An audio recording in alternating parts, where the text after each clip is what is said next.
Hi, how's it going? Today we're going to be covering a movie called Star Wars: The Last Jedi, otherwise known as Star Wars Episode 8. Now, I am very aware that there's a lot of people out there with Star Wars reviews that tell you whether you should see this movie and what not. What I'm trying to get to is that most of this video is going to be spoilers. So if you want someone to tell you, should you see this movie, the answer is you probably already know whether or not you want to see this movie. Personally, I'm going to say, yeah, of course, you should go see this movie. It's Star Wars. Star Wars films are something you have to see in the theaters. They are on such an epic scale, and there's something you have to experience on a big screen in a crowded theater. There is a certain experience you have watching a Star Wars movie in a theater that you don't get watching any other kind of movies. So if you want to know whether you should see it, the answer is yeah, you probably should. But this video is going to be more of a discussion of spoilery topics and what I thought about the movie. So we're going to be doing that, and I'm going under the perception that you have already seen the movie. If not, I'll give a little explanations, but most of the time I'm going to be assuming you've watched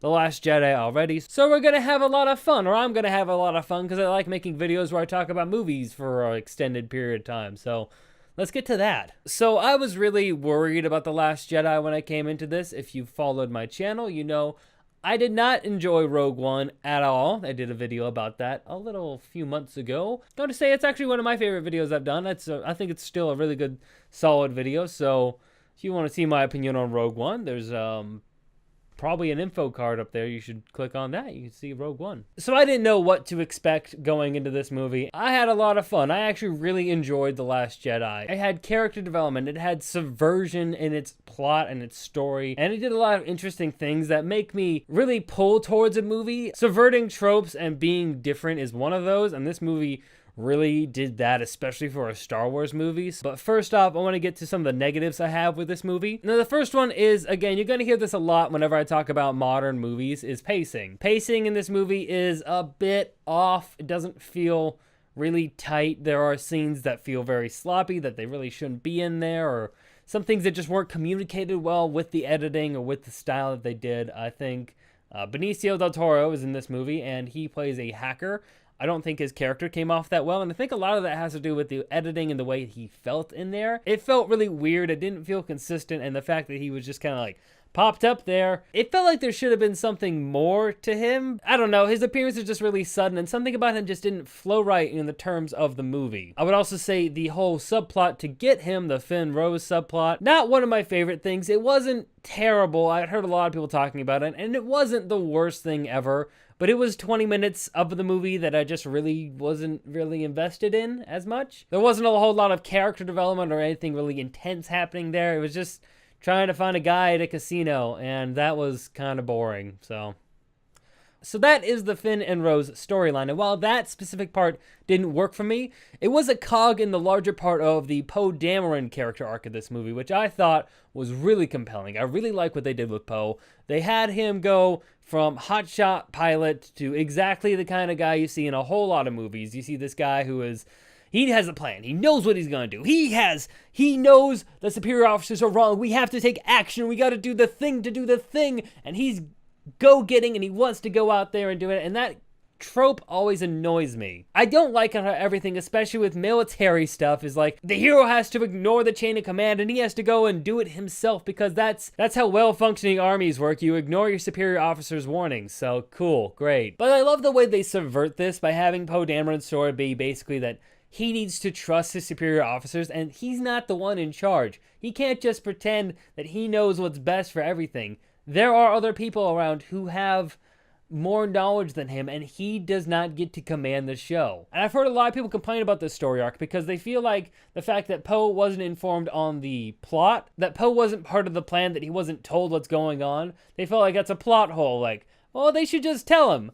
Why? Why should they tell him? Up to that point, what's happened in the movie? In the past couple days of what's happened, Poe has launched an attack on a dreadnought, right? The dreadnought's this huge thing with giant cannons that's really powerful and stuff. And against his orders, he brings everyone in there and they just destroy the dreadnought. They bomb it the fuck out of it. But by doing this, they lose a huge part of their fleet. They use almost all of their bombers and a whole bunch of fighters. And for what, really? They destroyed a dreadnought. Okay. You could have escaped. You should have escaped. So through his recklessness, he's caused a lot of people to die and put them in a worse situation, taking an objective they didn't really have to take. So in this case, why would a vice admiral feel like they are beholden to speak to a captain about their plans? Why do they have to tell a captain everything about what's going on? She does not have to be beholden to him because he's not a superior officer. He has to listen to her. He has to trust that she knows what she's doing. They actually allude to this pretty well because when she comes in, Poe mentions like, oh, she's the hero of this one space battle that happened. And they're like, oh yeah, that's her. And he's like, oh man, that's not what I expected. And that already starts off that thing of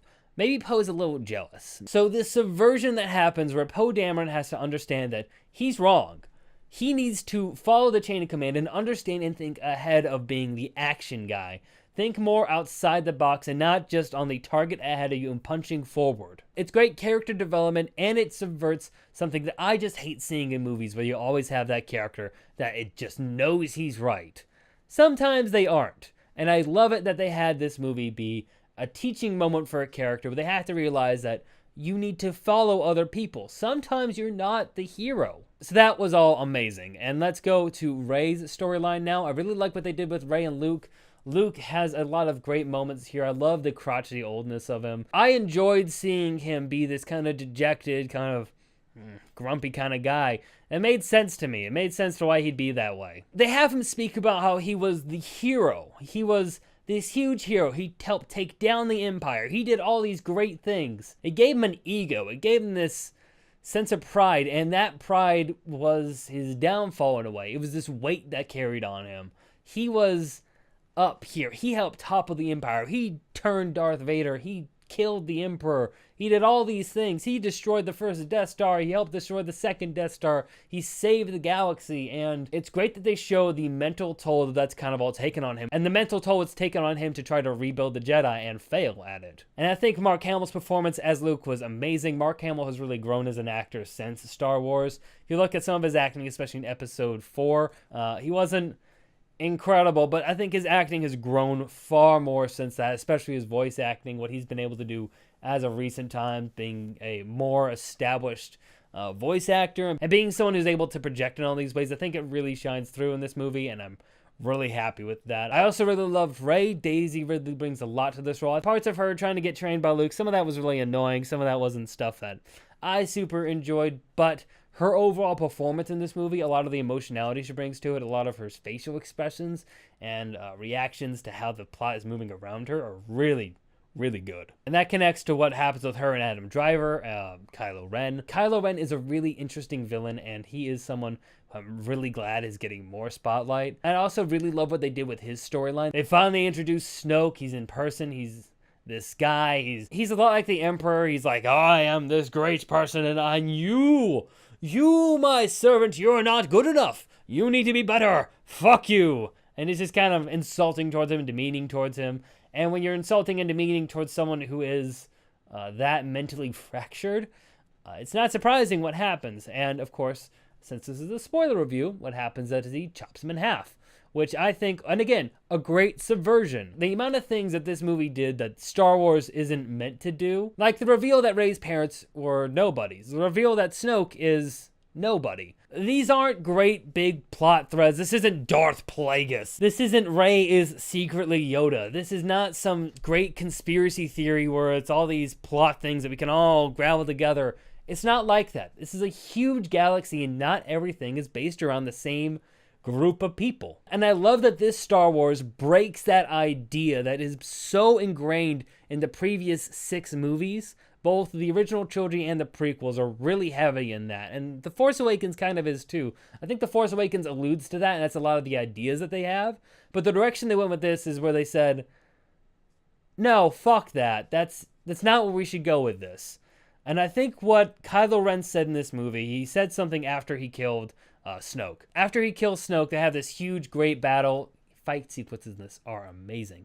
But they have this huge battle in the throne room, and Kylo Ren turns to Rey, and he's like, you have to kill the old. Kill the old, let it go, join the dark side is what he's trying to say. But this idea of kill the past, that is something I think in a meta commentary towards Star Wars needs to happen.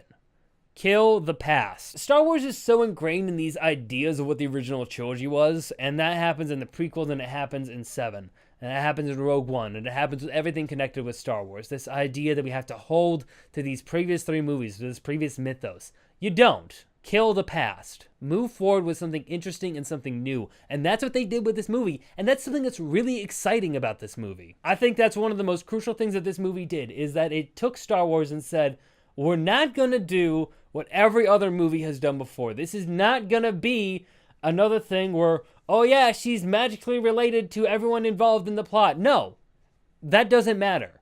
This is not going to be, Kylo Ren has to turn against his master, and then will he turn to the dark side? Will he become the hero? That doesn't matter. That's not the storyline here. And the fact that that was set up and built up in 7 was, I think, a weakness to it, and why a lot of people would say that it called back too much to the original trilogy. I think it did too. And I'm glad that this movie said, that's not going to happen.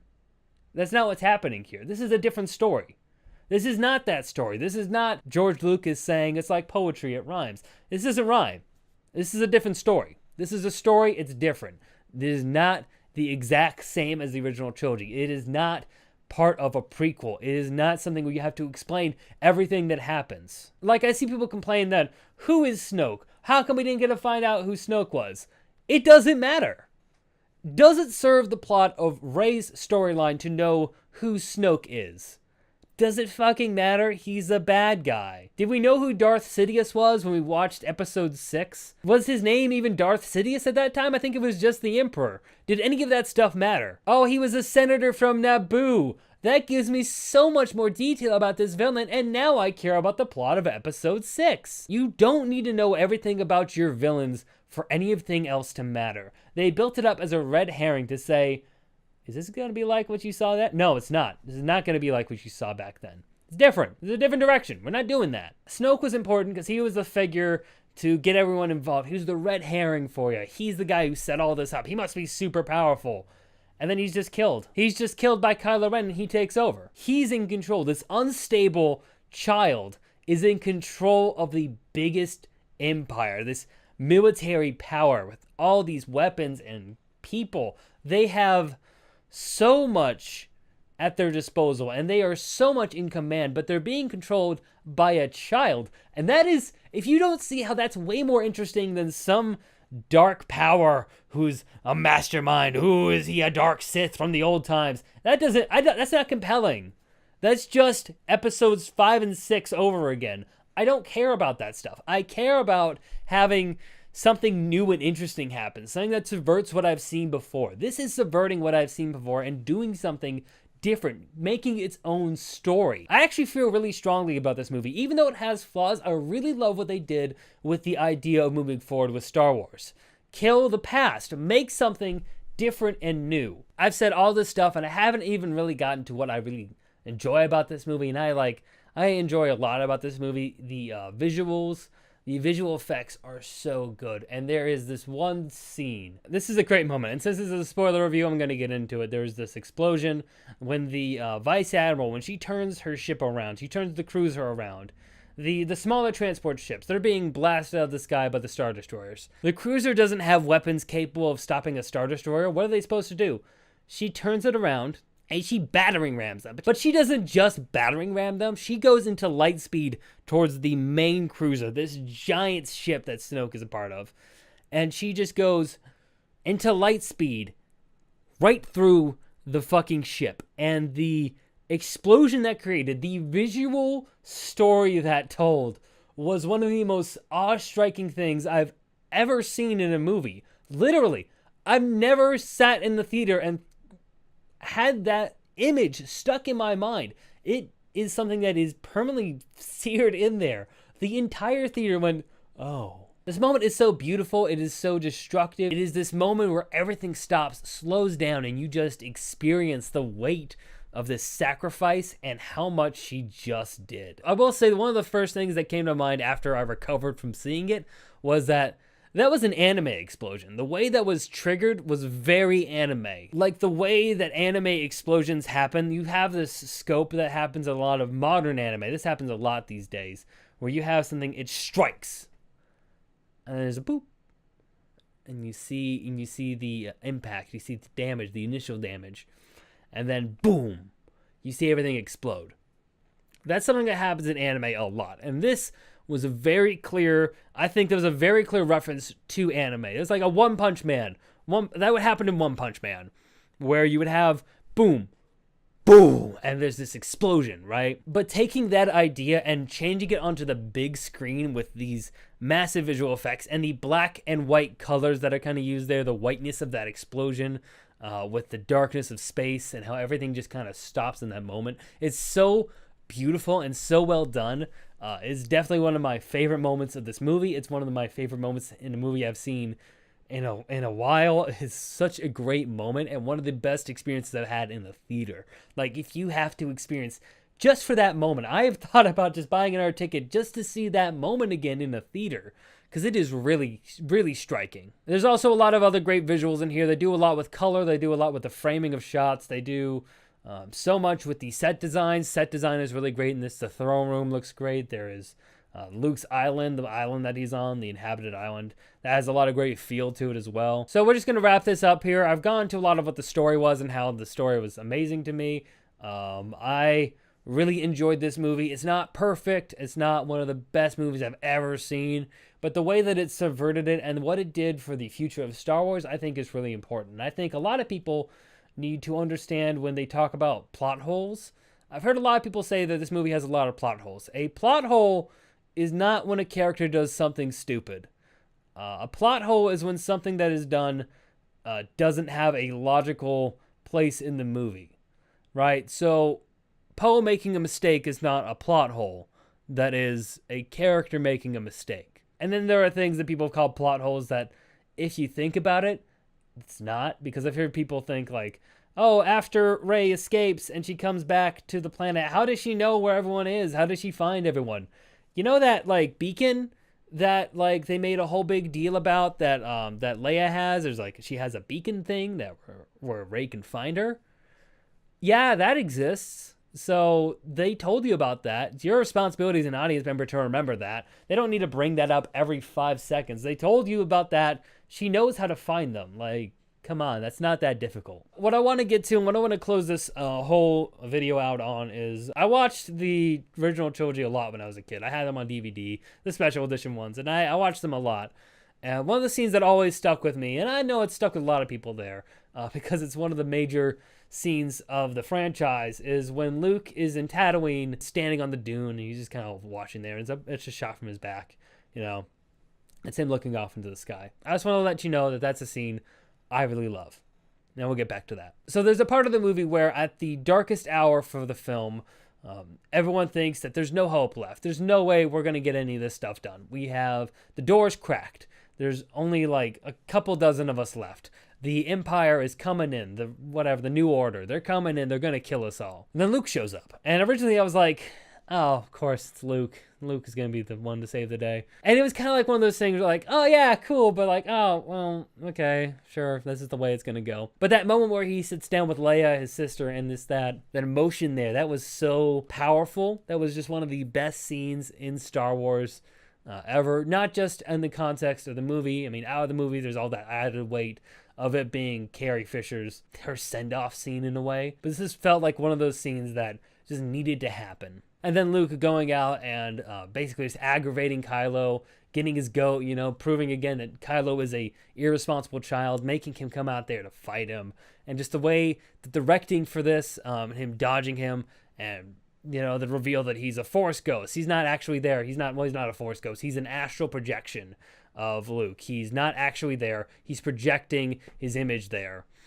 And this turn on them as just a way to divert him, to make Kylo really distracted as everyone else escapes. When they cut to Luke meditating back on that island, my whole audience just cheered. It was one of those like, yes, you do that, Luke. You crafty motherfucker. There's also great things, and there's little details like, how did he get that lightsaber? You know, that's one of the things I thought of when I was in the theater. I was like, how does he have his old lightsaber? That thing was destroyed. We saw that happen early in the movie. That thing's not there. How is that here? And they explain that because it's all an illusion. Why is Luke appearing as he's cut his hair. He looked a lot like how he looked in Return of the Jedi to me. He kind of had that feel to him, the dark clothing. It looked like Return of the Jedi clothing to me, or just an allusion to it. I've heard other friends talking to say it was a more of Kylo, back when he originally fought Kylo. He's supposed to look more like that scene, and I can see that too.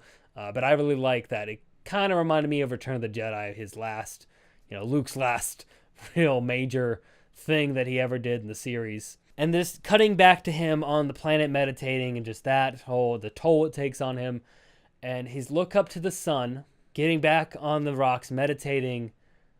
There's that shot of him with the sun, and it's not a direct mirror of what happened in episode 4. It's not a direct mirror of that, because he's not standing on a dune. He's not doing that. But they're very clearly invoking that moment where Luke's story began, and this moment where Luke's story ends. And this bookend to it is so beautiful, and just the way he drifts away and becomes one with the Force. It's one of those things where I think it was the perfect way to send off a character like Luke. It was his redemption. It's his the conclusion of his story, and he becomes one with the Force and redeems himself and opens himself back up to it. It was a great character arc inside of this movie, and this movie was filled with amazing character arcs. And so I can't say anything else about this movie besides the fact that I think it was incredible. It was a very well done movie.